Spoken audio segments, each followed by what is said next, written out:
Watch this, jerks. Sure. I watched a real movie, like an actual, like In a theater? it won no at home, but like a movie that like won awards, like an Academy Award winning film, not a movie. I watched a film. I watched American Fiction starring Jeffrey Wright and what's his name? And Leslie Uggams is in it, who you might know from the Deadpool movies, but she's in it as well. And Tracy Ellis Ross is in this movie. So, but Jeffrey Wright is the star, and it's good. It won What's the it Oscar. about? I have no idea what it's about. Give me like the 30-second. Sure. It won the Oscar for best screenplay, best adapted screenplay. Okay. And it's about a Black author who is a novelist, and none of his novels have ever been hits. And the satire of it is it's because he writes novels, but he doesn't write Black novels. He just writes novels. That's just not what it's about. But even at his local Barnes and Noble, the books that he's written, because he's a Black author, are put in the African American Studies section of the bookstore. Got it. So, and Issa Rae is another author, and she writes a book that becomes a huge hit, and it's this very like stereotypical Black inner city, story. And he gets so mad at that success that he's like, you know what, I could do this. And he just writes this as a joke. He writes this book, and people love it. And he sends it to his publisher, and it becomes a huge success. Sounds fun. It sounds interesting. And those parts of the film, that are the satire, are really funny and really well thought out and biting. And I really like that portion.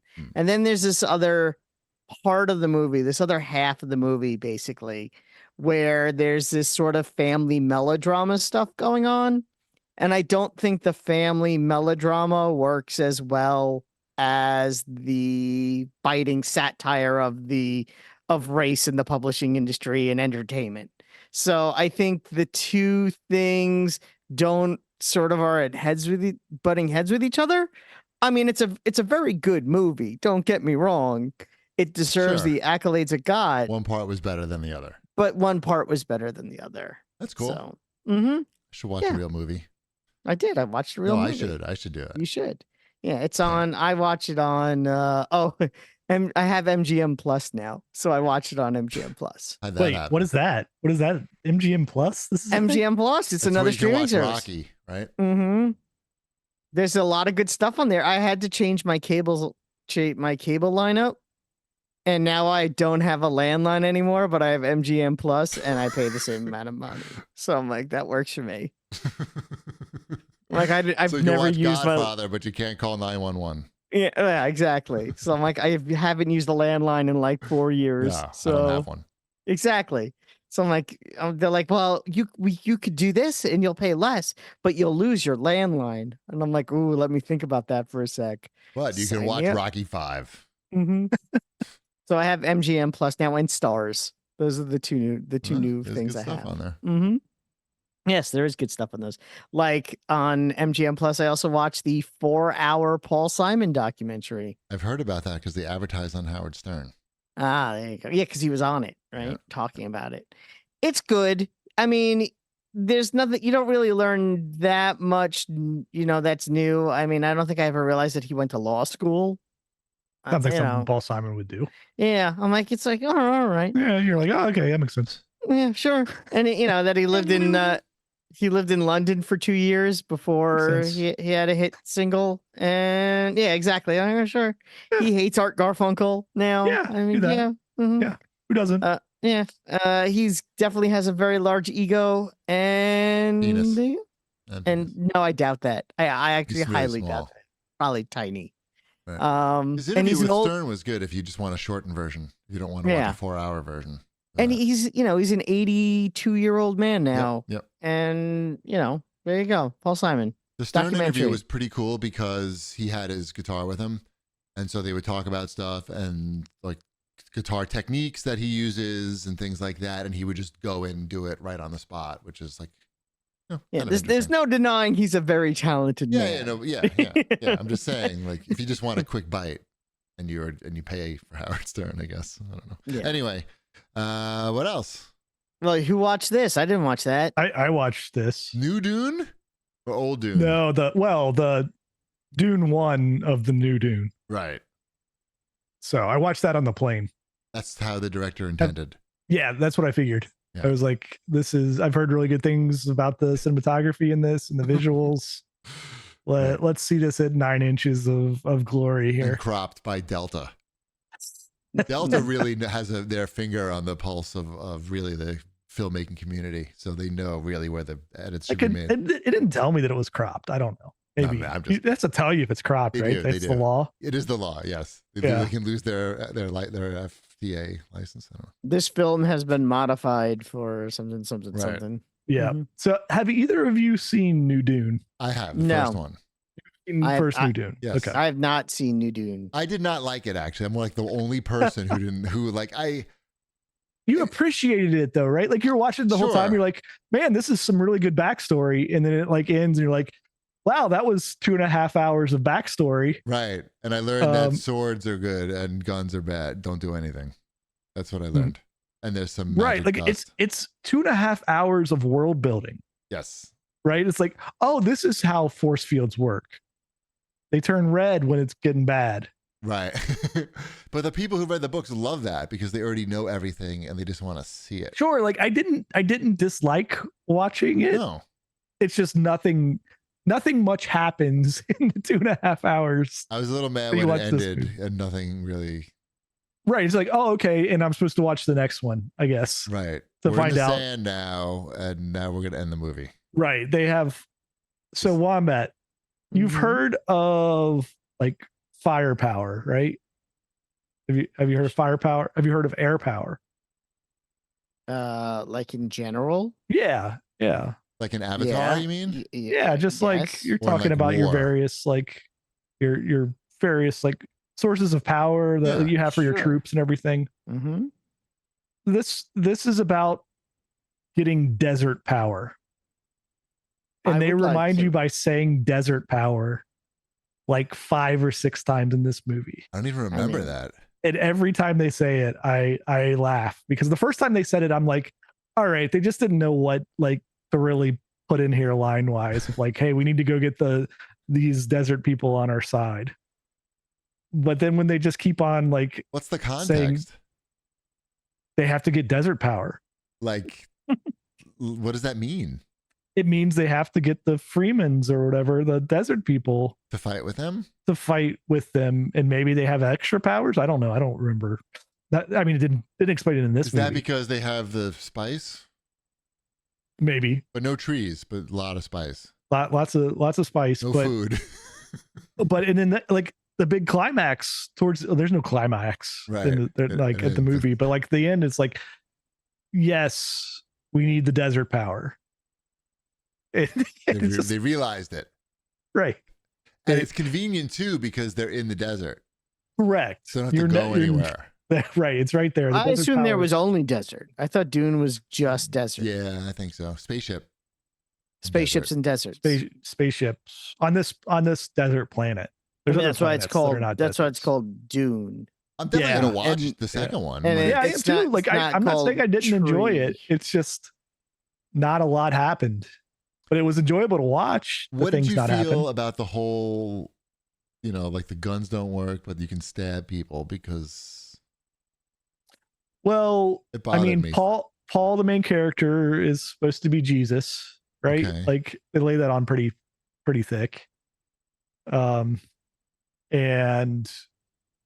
I don't know, like the gun. I didn't really get the guns versus the sword things. Like, were there guns? Yeah, the guns don't work. You can only. That's why they use swords because everyone has their own shield. And only to get past the force fields. Yeah, but only the force fields don't work against swords, but they work against guns.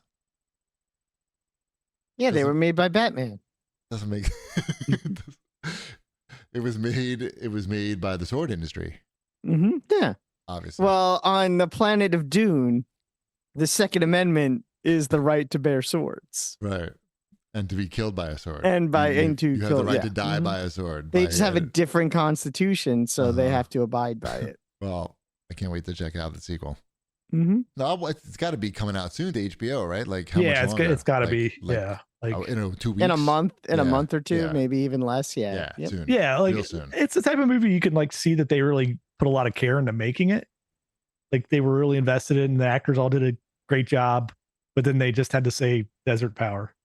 Like I'll watch it at some point. I keep waiting for like the right time, like the right mental state to be like, oh, I'll watch Dune now, but it hasn't happened yet. maybe I suggest a flight to Madrid. Yeah. It's worth it just to enjoy the art as it was meant to be experienced. Mhm.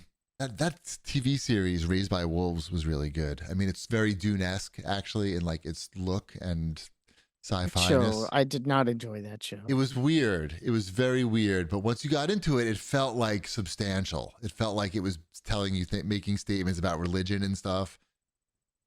At least it felt that way. Anyway, it got canceled. I think they even deleted it off the service. I'm not sure. TV side. Let's talk about TV. I started watching with Mrs. Chibi season 2 of Physical 100. That's the Korean reality show on Netflix where they have 100 really strong people, like, and then they battle it out in like a Squid Game like competition, except it's real and nobody dies. I don't think, but it's because it's just like, you know, physical competitions, like fighting over a ball in a cage and stuff like that. So if you want to look at really good looking Koreans, strong Koreans, that's Physical 100. What else we got?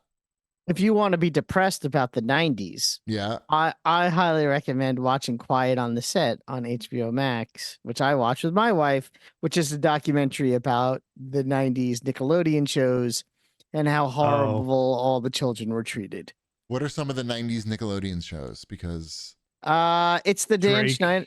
Great. It's the Amanda Bynes ones, all that. I stopped and watching the by then. Amanda show. Yeah, you were not watching those. It wasn't you. No, you can't do that on television. No. Nobody can no, tell. That's after no. This is much later. Good.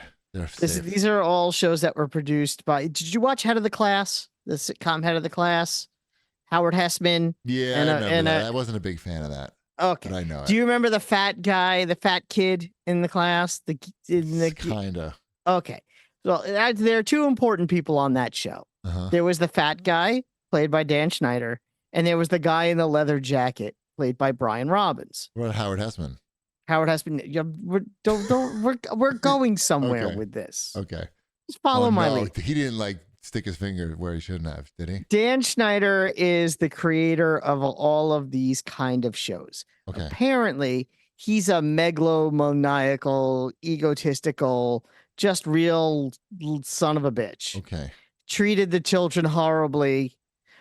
He's not accused of abusing anyone, but he was sued for sexual harassment and lost. And it took Nickelodeon a good, let's say close to 20 years before they finally severed ties with him because he just kept making hit shows for them and they would just overlook all of his bad What? behavior. Yeah. So that's the fat guy from Head of the Class, Dan Schneider. Wow. Okay. So the other guy with the leather jacket, his name is Brian Robbins. And he was his co-producer in the beginning and eventually became a film director. And he is currently the CEO of Paramount Studios. Wow. So there's, I think, a little bit of Brian Robbins, though. He gets away scot-free in this documentary. His name is kind of mentioned in the beginning. And then he just kind of like goes away. And I feel like he's probably just as bad. He's just too powerful and he got I think he's too powerful. And I think that's probably why Dan Schneider kept his job, is because his best friend became significantly more powerful. And like I said, Dan Schneider just, things like Sam and Cat and iCarly and all of these shows that became phenomena. Meanwhile, these child actors that he was basically abusing, most of them kind of, not most of them, a lot of them kind of snapped. Sure. And, Jeanette McCurdy wrote her book. And Amanda Bynes, if you are familiar with how she is now, it's very sad. It's just, it's worth watching. Obviously, it's the most popular thing on Max. But yeah. Yeah. I'm probably not going to watch that. It's definitely depressing. I don't even know those shows, so I'm really not going to watch it. Yeah. Well, no. But I My feel- kids are watching iCarly currently. Mm-hmm. Oh, is that one of them that got? Mm-hmm. Oh, that was Nickelodeon? Yeah. Oh, okay. Yeah. Damn. Yeah. It's a bummer. You've seen Good there was Burger, right, abuse. GP? Yeah, Good Burger. That was really like Keenan and after. Kel. Yeah, that was Yeah. after my time. but that's all the same. These are all Dan Same- Schneider stuff. okay, Yeah. got it. Mm-hmm. There's another episode coming out apparently, according to Sim in the Yes. chat. Yeah, there is going to be a like a live. Soledad O'Brien is hosting a live, not a a roundtable discussion with some of the child actors that came forward with their abuse. Gotcha. What else? Fun times. Complete 360. I've only watched the first 2 episodes of Queens on Disney Plus. That is the Nat Geo animal documentary about the females of the species. The first episode is lions and hyenas. It's really cool. I mean, Cheapy, you like this kind of, it's that 4K, I can see up a Super lion's HDR. ass, basically. huh? I can see Yeah. up a lion's ass because You can see up a lion's ass. Yeah, it's that really crisp footage of animals doing animal stuff. All And Angela Bassett narrates it. And the second episode you would probably like more because I know you like that chimpanzee show. And the second Wow. episode is bonobos. Hmm. So it's like, and it's amazing how similar yet different they are than the chimpanzee power structure. They're more chill. Because bonobos are a matriarchy. So it's interesting to see the difference. And it's even with the lions, because male lions and female lions don't really hang out all that often. And hyenas are also a matriarchy. So it's all about that. And, it's called Queens. It looks great. It's animals doing animal stuff. I don't know how appropriate it might be for small kids, for sure. There is a lot of blood and animal death, but Sorry, yeah. I don't watch DEI animal shows. Yeah, exactly. It is not one of those. I only watch. What happened to the animal shows about the men animals? God, you can't even get a show like that anymore. Now Kings. it's all You know what? If they made a complimentary series to this called Kings, right. and they Then got get Courtney P. Vance to Yeah, do why don't that they make because they that? had in. Let me know when that comes out. I would watch the hell out of that one too. So You'll watch anything though. I know animals in 4K. The show sign is me up. called "Don't Watch the Show." You're gonna watch No, I'm a sucker for a good animal show. We all know that. 2 things I like: documentaries about Classic near rock. dead rock and roll stars, and documentaries about lions. it. Right. Those, I'm pretty Predictable. yeah. What's this other show? Oh, I watched. This is a short documentary because you talked about I Think You Should Leave, and it actually made me think about this because I just watched it. There's a podcast called Good One where the host talks to a famous comedian, and that comedian and they literally dissect one joke. That's the whole podcast each week, where they dissect one of their jokes for an hour. But they made a 1-episode version documentary style, and it's Mike Birbiglia, and it's about him building up to his new hour. I don't know if there's going to be any other episodes. It's really just him, going to some small clubs and working on jokes and discussing his process. And they interview Seth Meyers as a part of it. He's everywhere. just- This guy. Yeah, Seth Meyers has been everywhere. That's why it also made me like, oh yeah, Seth Meyers was on Good One too. And if you're a Mike Birbiglia fan or just a fan of stand-up in general, it's a really interesting look at how stand-up works, especially when you're at that level. Because it for someone like him, it's not just him sitting in a room by himself writing jokes. He has, his manager, and he has his brother who runs his business, but he also runs his act by the 2 of them, and they help him even sometimes come try to punch up his jokes. And then he goes to different small clubs and he says the jokes, and if it doesn't work, he crosses things out. It's just very interesting to watch the whole process. That's a good one. Good one. Yeah, that's on, I want to say Paramount Plus, but it could be Peacock. So Did you one or the other. Paramount, Peacock. Sure. The P's. One of the P's. One of the P's. Paracock. Did you see that NHL is doing one of those like cartoon sport things where they use the real life broadcast and overlay the? Oh, really? Yeah, but they're doing it to promote the multiverse game that's coming out. It's coming back out. That went away. So like Wonder Woman is going to be playing hockey with, Scooby-Doo or something. Okay. So that's happening on Sunday, April 14th, if you want to watch that. Oh, I don't. I might want to check that out. They did that already with football? They do it with football, football and the football ones are Nickelodeon. really good. Mhm. They're really well done. That's what they're trying to do. So I'm sure they don't have the budget, but maybe they do. I don't know. That's what they're going for. And they want you to spend money. The reason the football ones work too, though, is because of the structure of football of like, here's a play, here's some downtime, here's like, we're going to show you some replays. Explain some shit. Here's another, like hockey is just like Movement. nonstop for the most part, other Lots than of like movement. the face-offs. So it'll be interesting to see like how they fit this in and not make it seem like it's just intrusive, like super, like I can't tell what's going on. Like, why is Wonder Woman like? And how do you know like which guy to make Wonder Woman? You know what I mean? Like, they're gonna choose the player that's what, like fast, or how do you know? Because they're just I don't know. Why are you asking me? I don't know. Right. I guess I gotta tune in. I will say this: the Multiverses Happy Meal toy. I am 46 years old. Yeah.